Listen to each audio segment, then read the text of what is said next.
Sejam todos muito bem-vindos. Que bom que os senhores estão na pegada, inclusive às vésperas de prova, tendo uma oportunidade de rever alguns tópicos acerca de direitos humanos. Primeiramente, meus parabéns por vocês que podem, inclusive, tiveram a oportunidade de aqui estar acompanhando nesses últimos minutos do Passando a Limpo. Veja, esses minutos que nós temos seguintes é a oportunidade de a gente rever alguns tópicos que são importantes. Claro que os senhores necessariamente sabem que existem uma vastidão de conteúdo que são tendenciosos, possíveis e temas eventuais de questão de prova. No entanto, quero propriamente passar pelo menos por 4, ou melhor, 3 pilares que são indispensáveis para qualquer candidato que almeja propriamente estar de fato preparado para o exame de vocês.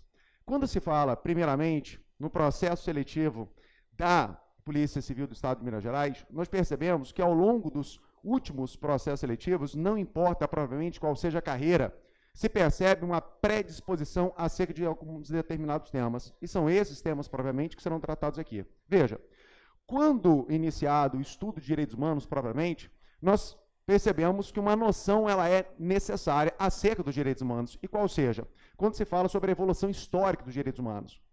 Falar sobre a evolução histórica é falar propriamente sobre as conquistas históricas dos direitos humanos.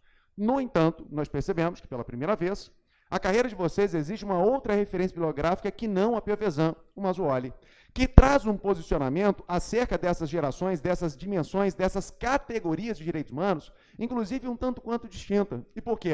Porque ele se baseia em um doutrinador chamado Paulo Bonavides, que se distingue de um posicionamento de um outro doutrinador chamado Norberto Bobbio. O que eu preciso saber sobre tudo isso, Augusto? Você precisa se lembrar dos tópicos comuns, dos tópicos marcantes, das características, propriamente, de cada uma dessas 5 gerações apontadas. Augusto, já estudei 6ª, já estudei 7ª, já ouvi falar sobre, inclusive, a 8ª geração. Eu também.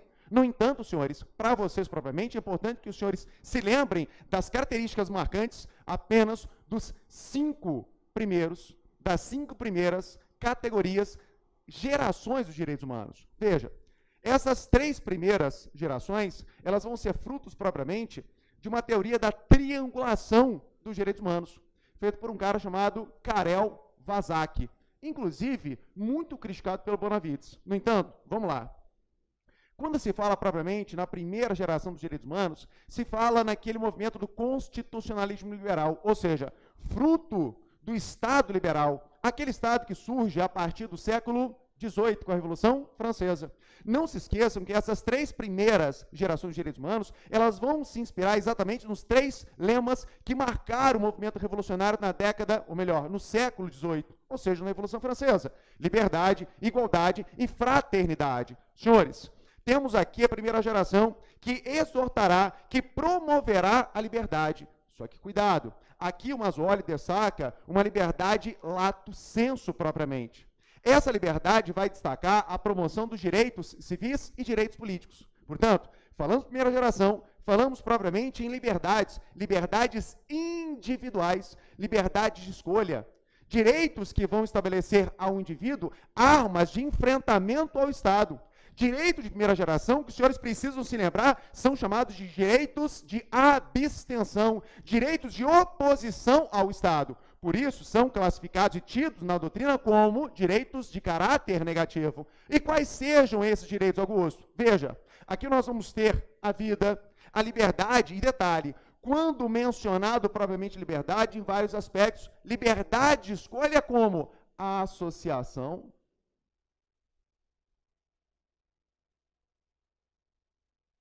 temos ainda a liberdade de reunião, a própria liberdade de locomoção, a liberdade de crença. São liberdades individuais permitidas ao indivíduo. Liberdades que serão exercidas porque o Estado irá se abster de violar, se abster de impedir ilegalmente ou abusivamente o exercício dessas liberdades de escolha. Mas temos também igualdade. Daqui eu quero que vocês tomem bastante cuidado. Augusto, quando se fala em igualdade, eu me lembro automaticamente como direito de segunda geração. Eu bem sei.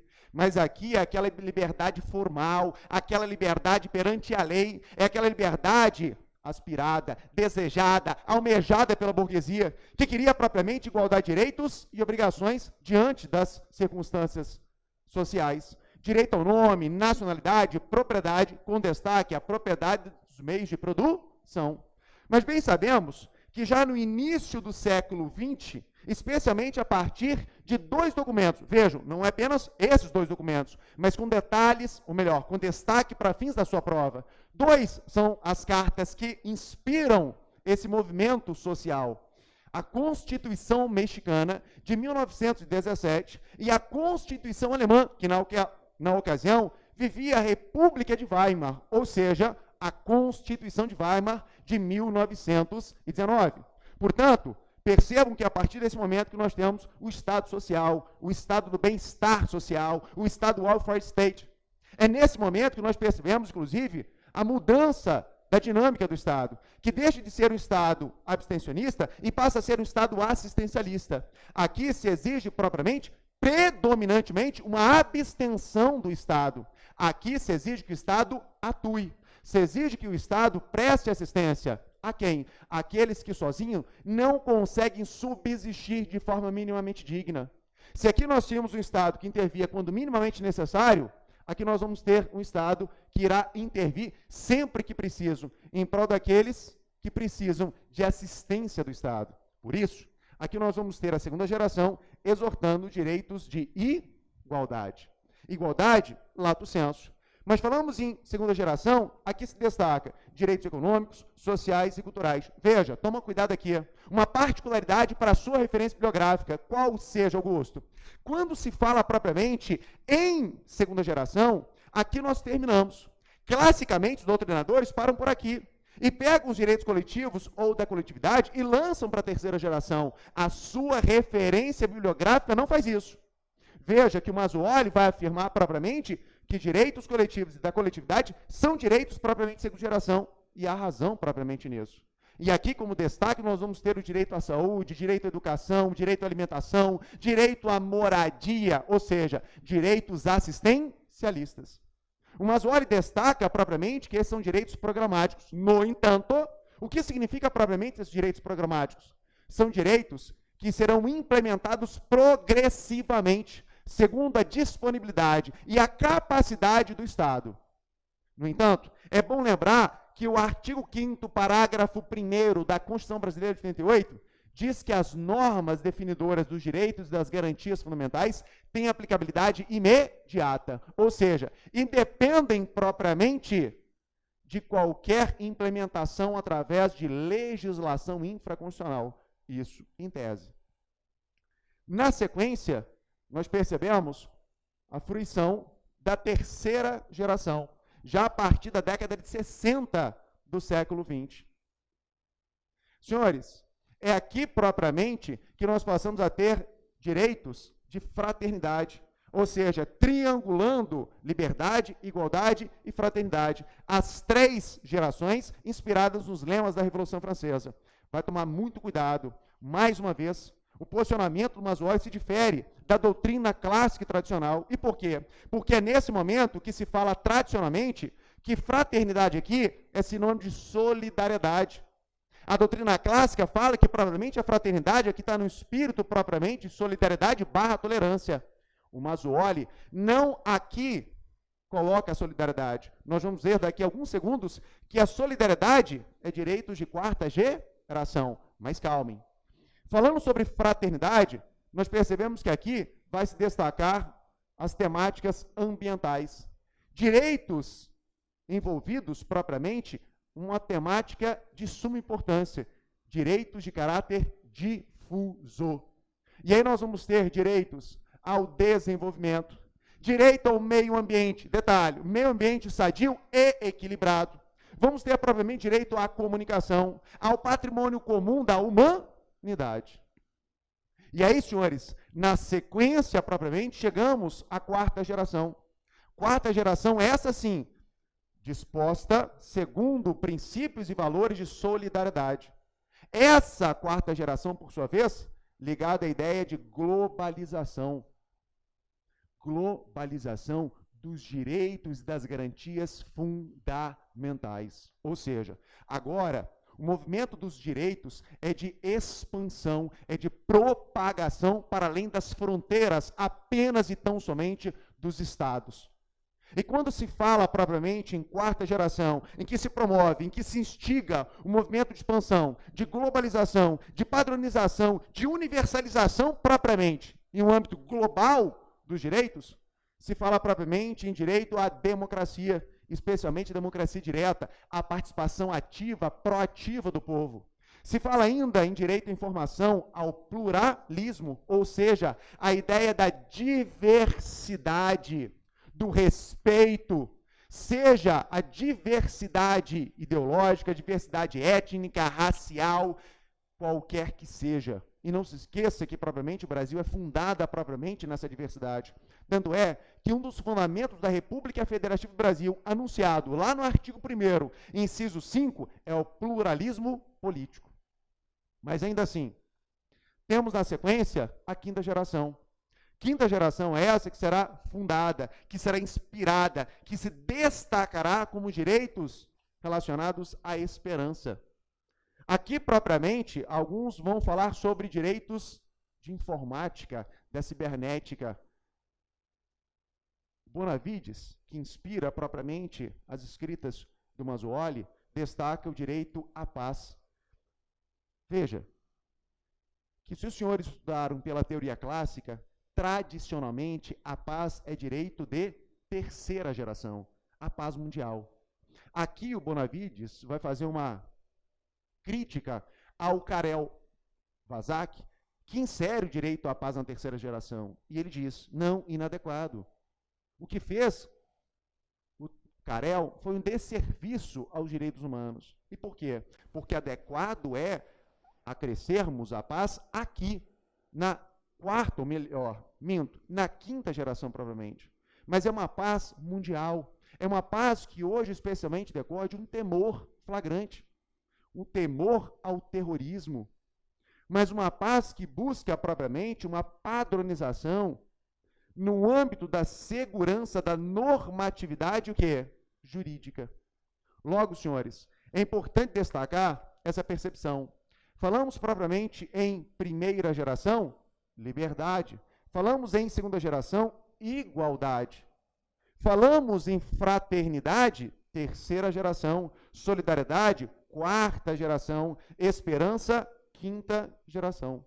Augusto, vê se eu entendia, porque eu não vou ter oportunidade, inclusive, de perguntar isso para você, mas é comum, inclusive, essa dúvida. Se nós voltarmos aqui, nós vamos perceber que, ao que parece, a segunda geração é marcada pela igualdade. Mas a mesma igualdade está aqui, propriamente, na primeira geração? Veja, é a mesma igualdade? Não, é igualdade, mas em acepções distintas.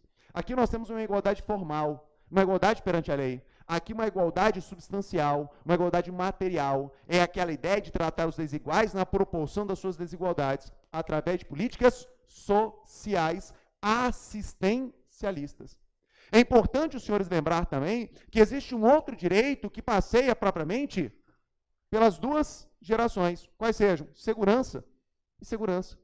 Basta os senhores lembrarem aquilo que dispõe o próprio texto constitucional. No artigo 5º, que anuncia direitos, especialmente primeira geração, nós vamos ter segurança. Mas se pegarmos o artigo 6º, que anuncia direitos sociais, teremos igualmente segurança. Só que são seguranças distintas. Aqui uma segurança pessoal, uma segurança jurídica, uma segurança individual. Aqui na segunda geração, uma segurança social. Aqui é a segurança de que o Estado não irá violar o seu direito e permitirá que o senhor exerça as suas liberdades e as suas garantias. E aqui, Augusto, é a segurança de que se você, sozinho, não conseguir subsistir de forma digna, o Estado atuará em prol de assegurar aquilo que propriamente a Piovesan chama de núcleo mínimo essencial, ou seja, vida digna. Fechou? Guardem essas coisas e, na sequência, pessoas, visto essa primeira importante dica, essa digressão acerca, provavelmente, dos direitos e suas conquistas históricas geracionais, gente, não preciso nem lembrar, mas vamos pecar pelo excesso. Ainda que o nosso tempo seja curto. Inadequação das expressões, gerações, dimensões e categorias. Por quê? Porque, eventualmente, isso pode apontar para a sensação de que uma geração substitui a outra. E não, tanto ele quanto ela, tanto a Piovesan quanto o Mazzuoli vão afirmar que, provavelmente, essas gerações, elas não sucedem umas às outras, mas elas interagem, se complementam propriamente. Segunda dica, senhores, é quando a gente fala propriamente sobre a Constituição brasileira e a redemocratização do Brasil a partir de 85.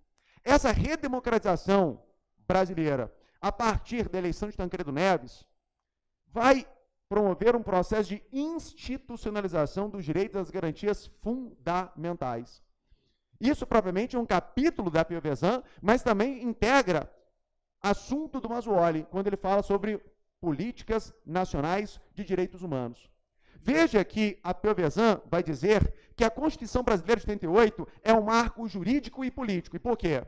Porque o período que antecede a atual ordem jurídica e social é a Constituição Brasileira de 67, marcada por um autoritarismo.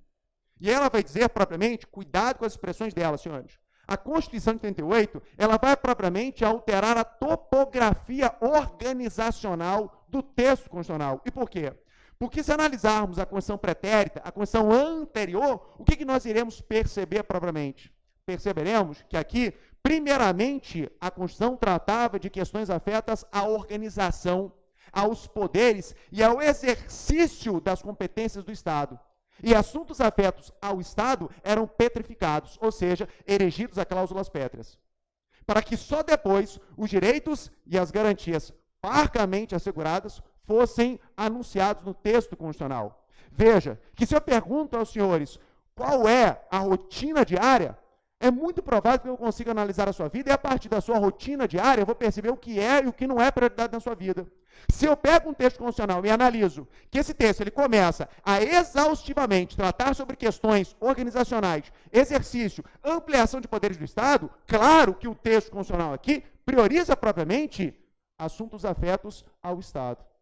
Muito diferente da Constituição de 88. Quando editada e promulgada a Constituição de 88, o que se percebe é que a organização topográfica muda. Os primeiros capítulos, propriamente, da Constituição de 88, vai elencar uma vasta carta de direitos e garantias fundamentais. Veja que, propriamente, diferentemente da Constituição de 67, a de 88 não começa tratando dos poderes do Estado. Começa, na verdade, anunciando a identidade do Brasil. O que a Piovesan diz? Artigo 1º dirá quem nós somos. Artigo 3º dirá quem nós desejamos ser. E o artigo 4º irá estabelecer como nós devemos nos comportar no Brasil.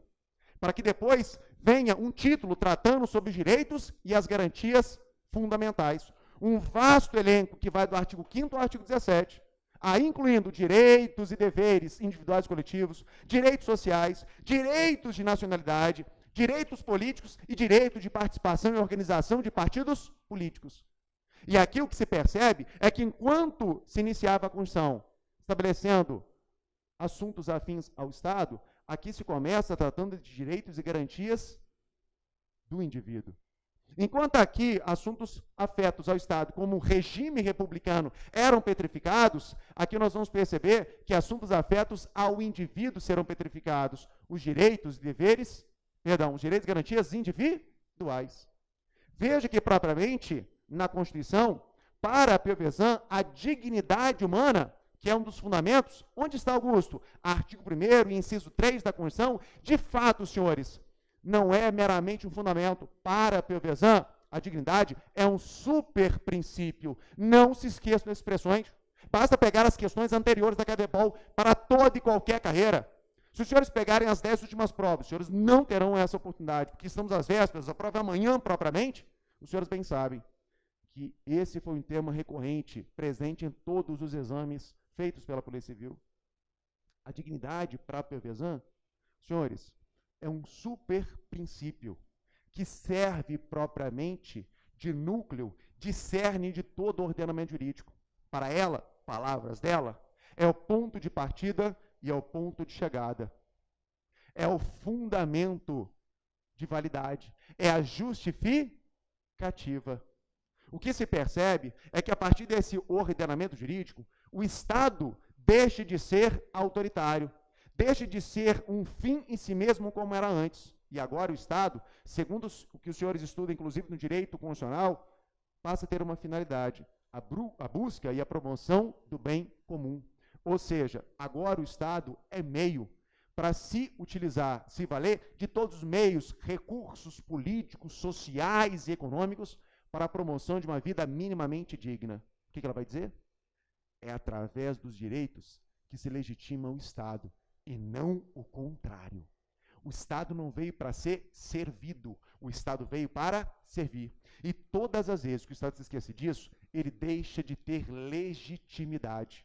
E aí, senhores, essa mesma Constituição vai ser uma Constituição que, pela primeira vez, irá agrupar, veja, os direitos sociais, os vastos direitos sociais, em um único capítulo. Toma cuidado. Os direitos sociais nas Constituições anteriores existiam? Sim, a exemplo da de 67.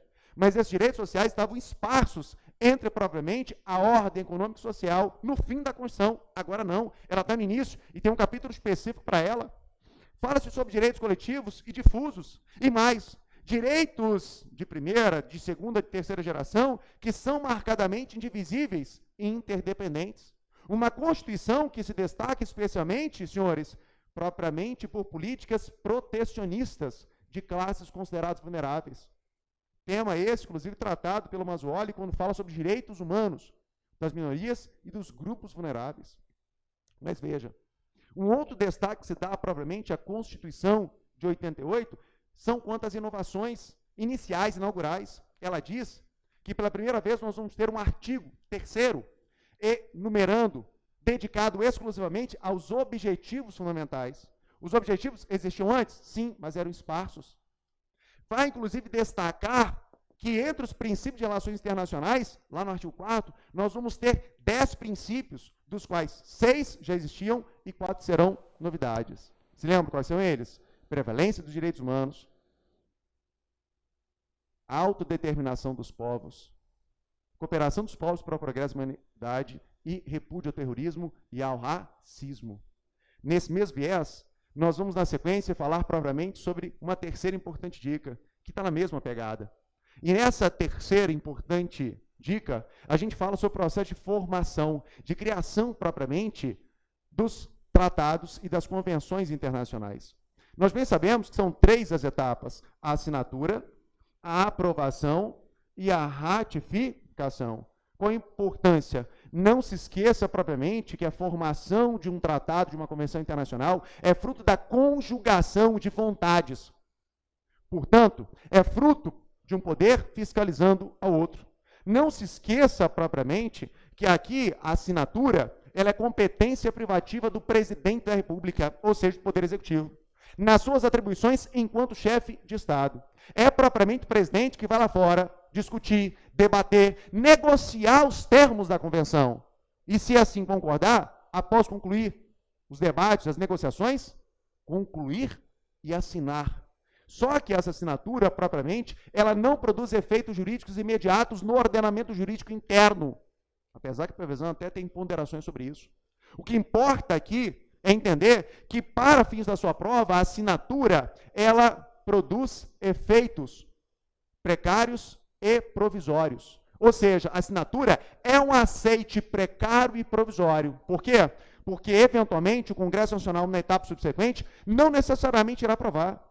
No fim, senhores, essa assinatura, ela vai atestar que aquele documento assinado pelo presidente, ele é autêntico e definitivo. O presidente, após assinar, encaminha para o Congresso. Para o Congresso, através das suas competências exclusivas, artigo 49, inciso 1, possa deliberar. E aqui um detalhe: o Congresso, ele pode aprovar ou pode mesmo rejeitar. Mas aprovando, não se esqueça que o Congresso, ele irá propriamente aprovar pelo rito especial aquele, senhores, disposto lá no artigo 5º, parágrafo 3º, os tratados e convenções internacionais aprovados em ambas as casas do Congresso, Câmara e Senado, em 2 turnos, em cada uma das casas, por no mínimo 3/5, esses tratados serão equivalentes às emendas constitucionais. Mas pode o Congresso aprovar propriamente pelo rito ordinário, pelo rito comum, e que nós não teremos um processo especial de aprovação. E aí, senhores, consequentemente aqui, nós teremos um tratado sendo incorporado ao ordenamento jurídico enquanto norma infraconstitucional. Calma! Próximo tema é falarmos sobre hierarquia. Senhores, havendo propriamente aprovação, haverá ratificação. Ato privativo do Executivo. Mas veja, aqui o Executivo irá ratificar através de decreto. Que decreto? Aquele decreto executivo do presidente. Não se esqueça que enquanto assinatura, o presidente atua chefe de Estado. Ratificação, chefe de governo. Não se esqueça, senhores, que a ratificação ela tem o efeito de promulgar o Tratado do Ordenamento Jurídico e produzir efeitos internamente. Na sequência, o presidente vai fazer o depósito daquele documento ratificado no organismo internacional que vai custodiar a via brasileira, seja a OEA, seja a ONU. Nesse depósito é que se produz efeitos jurídicos internacionais. Agora, Augusto, quando esse tratado ele foi incorporado propriamente ao ordenamento jurídico, veja, qual será a hierarquia adquirida pelo tratado?